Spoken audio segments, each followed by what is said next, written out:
NVMe installation step 2. Now let's locate that NVMe slot on your motherboard. On some motherboards, you'll have NVMe slots right here in between your PCI Express lanes. On almost every motherboard, you'll have a PCI Express NVMe slot right below your CPU. This one is covered by a heatsink. If your motherboard has a cover, you first start by unscrewing the screws, and then you will gently lift your PCI Express NVMe cover. This one has a small cable attached here for a little screen on it, so if yours does, be very careful with it. Underneath, you'll see this thermal pad. The thermal pad helps your NVMe stay cool and transfer heat into your heatsink here. Step 3, prepping for installation.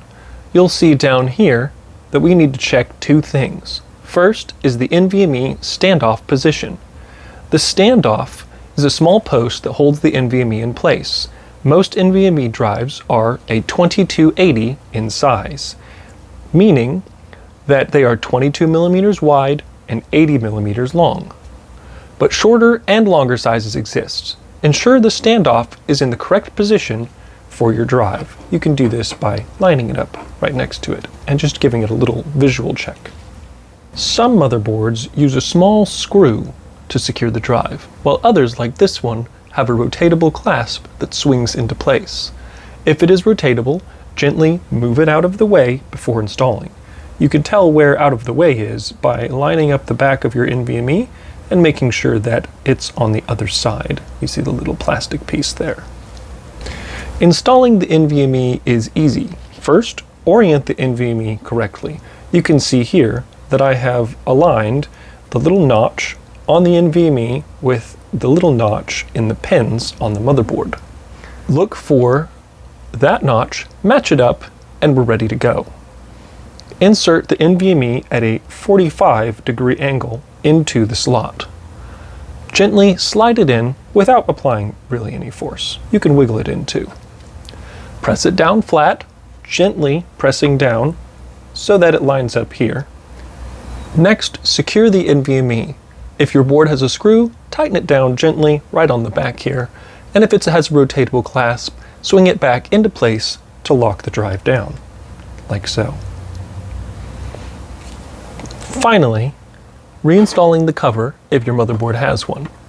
If your NVMe slot had a cover with a thermal pad, check to see if the protective peel is there.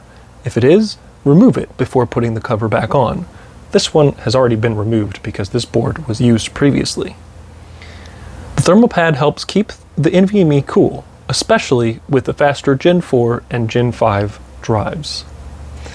Next, go ahead, line up the screws with the NVMe cover holes, and go ahead and try and see if you can get it to socket right back in. This may take a couple tries, but if you're lucky, you could also get it on the first try. Looks like I only got one side on the first try. I'll have to retry. Took me a second to get that last one in, and that's okay. It's not an exact science. Make sure that it's tightened down, but not so tight that you're wrenching down on it.